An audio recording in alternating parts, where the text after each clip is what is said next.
5 నెలల్లోనే ఇంత కష్టపడి ఇన్ని నిధులు కేటాయించి ఈ ప్రాజెక్ట్ ని ముందుకు తీసుకెళ్ళడానికి అటు ముఖ్యమంత్రి గారి దగ్గర నుంచి ఎన్డీఏ ప్రభుత్వం పనిచేస్తూ ఉంటే ఈ వైఎస్ఆర్సీపీ తనకి ఒక కరపత్రిక ఉంది అధ్యక్ష, ఏదైతే వాళ్ళ అవినీతి పత్రిక, ఏదో నిన్ననే వాళ్ళ పత్రికలో కూడా ఇప్పట్లో జల్లేరు రిజర్వాయర్ లేనిట్లే అని చింతలపూడి పథకం మీద వాళ్ళు కరపత్రిక సాక్షి అవినీతి పత్రికలో ఒక ఆర్టికల్ ఇవ్వడం జరిగింది. నేను కూడా చెప్తూ ఉంటా, ఏదైతే మనం కూడా సిగరెట్ ప్యాకెట్ మీద చూస్తూ ఉంటాం, పొగ తాగుట ఆరోగ్యానికి హానికరం, అదే విధంగా సాక్షి పత్రిక చదవడం కూడా ఆరోగ్యానికి హానికరమే అధ్యక్ష. ఎందుకు నేను ఈ మాట చెప్తున్నానంటే జల్లేరు రిజర్వాయర్ లేనట్టే అని చెప్పేసి వీళ్ళు ఈ రోజు వాళ్ళ పత్రికలో మ్యాటర్ వేసుకున్నారు. కానీ గతం నేను చూస్తే ఏదైతే వాళ్ళ ప్రభుత్వంలోనే అంటే 2023లో వాళ్ళ ప్రభుత్వం అధికారంలో ఉండగానే మరి ఏదైతే ఆ రోజు మరి పర్టికులర్ గా మన విజయవాడలో జరిగినటువంటి మీటింగ్స్ లో కూడా వాళ్లే ఒక ఎక్స్పర్ట్ కమిటీ అంటే స్టేట్ ఎక్స్పర్ట్ అప్రైజల్ కమిటీ అని 2023 డిసెంబర్ 4-5 తారీఖుల్లో జరిగితే అప్రైజల్ కమిటీకి ఒక నివేదిక ఇచ్చారు అధ్యక్ష. వాళ్ళు ఇచ్చినటువంటి నివేదికలో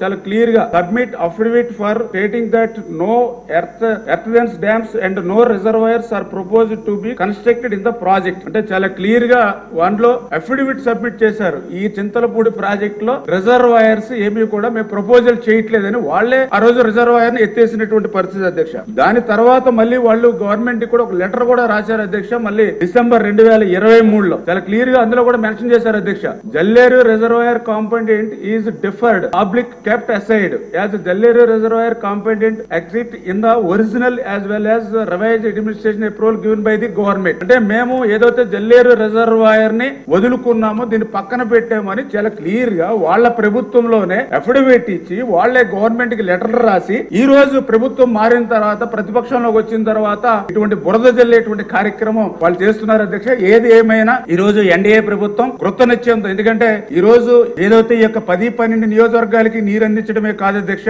దీని ద్వారా చింతలపూడి ఎత్తుపోతల ద్వారా పర్టికులర్ గా నాగార్జున సాగర్ కు సంబంధించి 2,10,000 ఎకరాలకు సాగునీరు అందించడం ద్వారా నాగార్జున సాగర్ లెఫ్ట్ కెనాల్ నుంచి తీసుకునేటువంటి నీటిని మనం నిలుపుదల చేసుకోవడం ద్వారా అది శ్రీశైలంలో బ్యాక్ వాటర్ కింద రాయలసీమకు కూడా ఉపయోగించుకునేటువంటి అవకాశం ఈ చింతలపూడి ఎత్తుపోతల పథకం ద్వారా ఉంటుంది సార్ అధ్యక్ష. అందుచేత ఇది నదుల అనుసంధానంలో భాగంగా చంద్రబాబు నాయుడు గారి కళ. అంచేత ఖచ్చితంగా ఈ చింతలపూడి ఎత్తుపోతల పథకాన్ని చంద్రబాబు నాయుడు గారు ఈ ఆర్థిక సంవత్సరంలో ప్రారంభించి మళ్ళీ ఆయన ఈ యొక్క చింతలపూడి ఎత్తుపోత పథకం ద్వారా ఆ యొక్క గోదావరి నీటిని ఈ యొక్క కృష్ణా ప్రాంతానికి అందిస్తాం అధ్యక్ష.